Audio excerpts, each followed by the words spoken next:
வணக்கம். இது lockdown period அப்படின்றதுனால வெளியில் போய் ஷூட்டிங் பண்ண முடியல. எனக்கு தெரியும் பெரியம்மாவையும் பெரியம்மாவோட சிரிப்பையும் எல்லாருமே ரொம்ப மிஸ் பண்ணுவீங்கன்னு. கொஞ்சம் அட்ஜஸ்ட் பண்ணிக்கோங்க. லாக்டவுன் பீரியட் முடிஞ்சதுக்கப்புறமா நாங்கள் பெரியம்மா வச்சு ஷூட் பண்ணி உங்களுக்கு வீடியோ போடுறோம். இப்போ நான் எங்கள் வீட்டிலையே என்னால் முடிஞ்ச அளவுக்கு அந்த பாரம்பரிய சமையலாக பண்ணணும் அப்படின்றதுக்காக விறகடுப்புலையும் மண் சட்டிலையும் நான் உங்களுக்கு சமையல் பண்ணுறேன். நான் இன்றைக்கி உங்களுக்கு சூப்பரான ஒரு மிளகு குழம்பு எப்படி செய்கிறதுன்னு சொல்ல போகிறேன். அதுக்கு தேவையான பொருட்கள் என்னென்னு பார்க்கலாம்.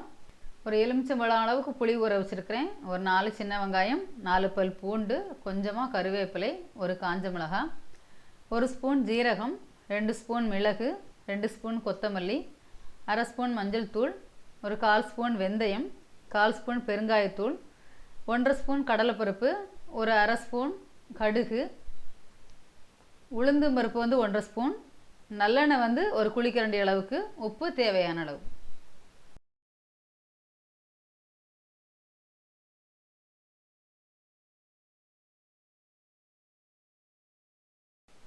இப்போ நான் ஒரு மண் சட்டி அடுப்பில் வச்சுட்டு நல்லெண்ணெய் ஊற்றுறேன்.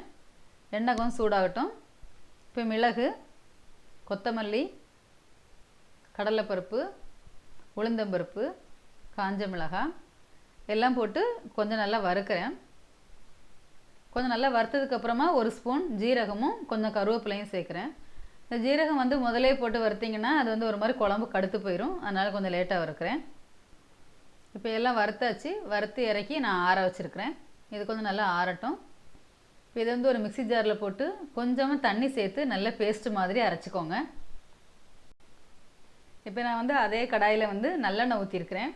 நல்லெண்ணெய் ஊற்றி பண்ணிங்கன்னா தான் இந்த குழம்போட ஒரிஜினல் டேஸ்ட் உங்களுக்கு கிடைக்கும். அதனால் நீங்கள் நல்லெண்ணெய் ஊற்றி இந்த குழம்பு செய்யுங்க. இப்போ எண்ணெய் சூடாகட்டும். இப்போ எண்ணெய் சூடாகிடுச்சு. கடுகு போட்டு தாளிக்கிறேன். அதோட வெந்தயம், கொஞ்சமாக கருவேப்பிலையும் சேர்த்து தாளிச்சிட்ருக்கிறேன். இதோட கொஞ்சமாக 4 பல் பூண்டு, கொஞ்சம் சின்ன வெங்காயம், இது ரெண்டும் சேர்த்து கொஞ்சம் ஒரு 5 நிமிஷம் இதை நான் வதக்குறேன். இது கொஞ்சம் நல்லா வதங்கட்டும். இப்போ இது கூட மஞ்சள் தூள், பெருங்காயத்தூள் ரெண்டும் சேர்த்து போட்டு வதக்கணும்.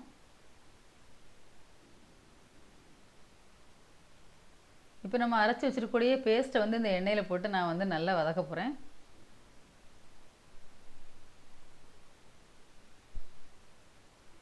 இது ரொம்ப நைஸாக அரைக்கணும். அப்போ தான் உங்களுக்கு மிளகு குழம்பு நல்லாயிருக்கும்.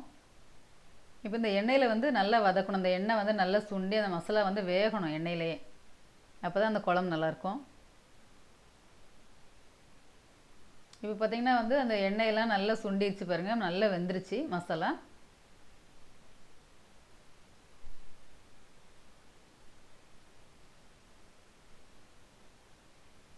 இப்போ இதோட நம்ம கரைச்சி வச்சுருக்கூடிய புளி தண்ணி சேர்க்குறேன். இப்போ குழம்புக்கு தேவையான அளவுக்கு தண்ணி ஊற்றுறேன். தண்ணி கொஞ்சம் எக்ஸ்ட்ராவே நீங்கள் ஊற்றிக்கோங்க.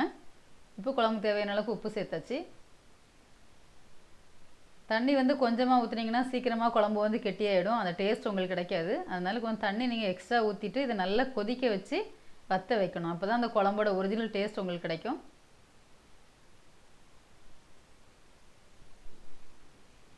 இப்போ குழம்பு நல்லா கொதிச்சிட்ருக்கு.